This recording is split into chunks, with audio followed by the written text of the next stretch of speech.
welcome to Biology, the scientific study of life, structure and function in animal tissues. Columnar epithelia, which have cells with relatively large cytoplasmic volumes, are often located where secretion or active absorption of substances is an important function.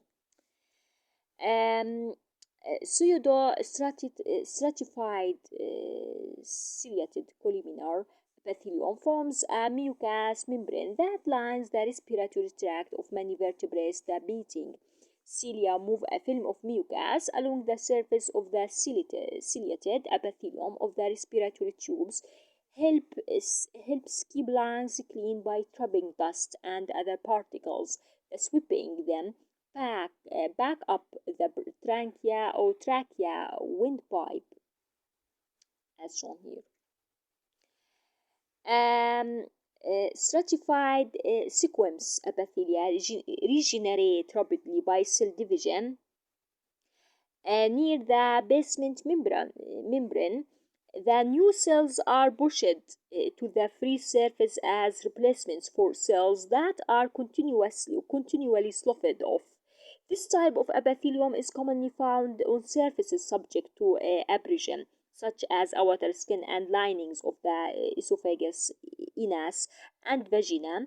The organization of this type of tissue ensures that abrasion affects the oldest outermost cells while protecting the underlying tissues.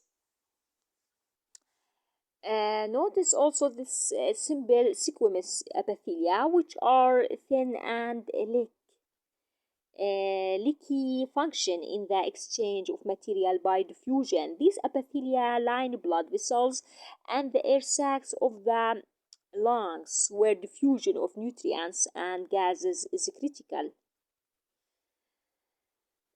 This represents a simple columnar epithelium lines the intestines. This epithelium secretes digestive juices and absorbs nutrients. Um,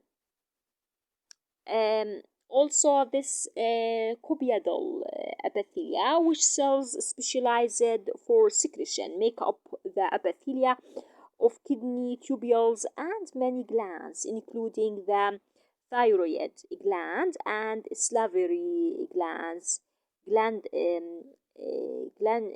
also glandular epithelia lining tubules in the thyroid gland secrete a hormone that regulates the body's rate of fuel consumption. Stratified columnar epithelium lines the inner surface of the urethra, the tube through which urine exits the body. Notice this closer look basement membrane. The cells at base of an epithelial layer are attached to a basement membrane, a dense mat of extracellular matrix. The free surface of the epithelium is exposed to air or fluid. Connective tissue. This represents epithelial tissue of these, the epithelial and organs. Connective tissue also, let's start with the most widespread connective tissue in the vertebrate body is loose connective tissue. It binds epithelial to underlying tissues and functions as backing material, holding organs in place.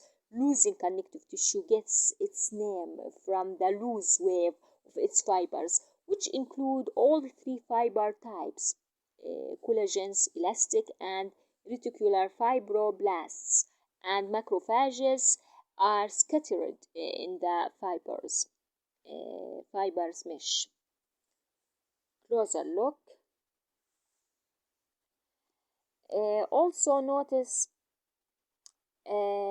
cartilage has an abundance of collagenous fibers embedded in a rubbery matrix made of protein carbohydrate complex called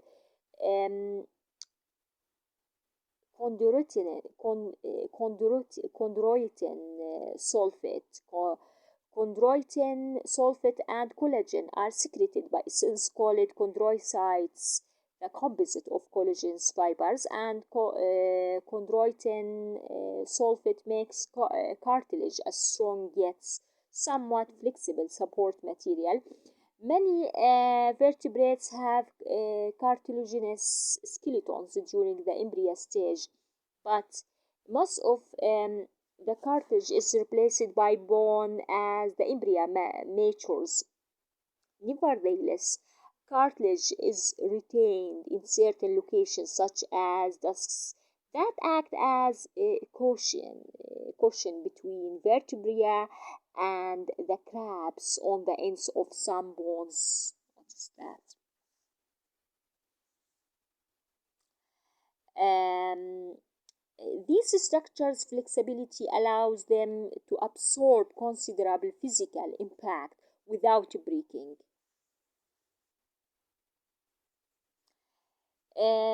Notice also that adipose tissue is a specialized form of loose connective tissue that stores fat in adipose cells distributed throughout its matrix. Adipose tissue bathes and insulates the body and stores fuel as fat molecules.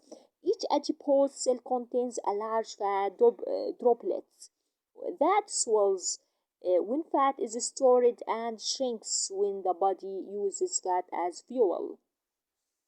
Closer look, adipose tissue, and closer look to collagenous fiber and elastic and collagenous fiber, and this point is elastic fiber. Closer look. Fibrous connective tissue. Closer look. Fibrous connective tissue is dense owing to its large number of collagen fibers. The fibers are organized into parallel bundles, an arrangement that maximizes non-elastic strength. Fibrous connective tissue is found in tendons, which attach muscles to bone, and in ligaments, which join bones together at joints. Notice also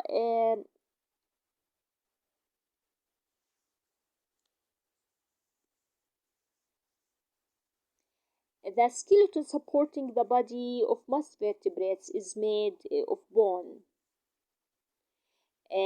Mineralized connective tissue. Bone forming cells called osteoblasts deposit a matrix of collagen, calcium, magnesium, and phosphate. Ions combine and harden within the matrix into the mineral hydroxy epithet, and the combination of hard mineral and flexible collagen makes bone harder than cartilage without being brittle, an important characteristic for supporting the body. The microscopic structure, notice the microscopic structure of bone, of hard mammalian bone consists of repeating units called osteons or Harvesian systems. Each osteon has concentric layers of the mineralized matrix, which are deposited around the central canal containing blood vessels and nerves that service the bone. All the blood functions. Closer look to red blood cells, white blood cells, and plasma. White blood cells and red blood cells.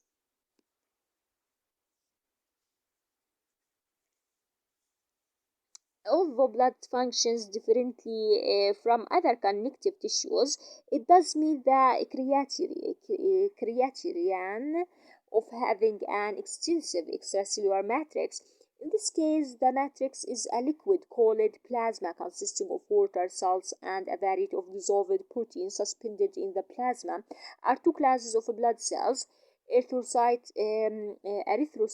red blood cells, and leukocytes, white blood cells, and cell fragments called platelets. Red cells carry oxygen. White cells function in defense against viruses, bacteria, and other invaders. Inhibitors and platelets aid in blood clotting. The liquid matrix enables rapid transport of blood cells, nutrients, and wastes through the body. The muscle tissue, cardiac muscle, forms the contractile wall of the heart. It is striated like skeletal muscle and has contractile properties similar to those of skeletal muscle. Unlike skeletal muscle, however, cardiac muscle carries out an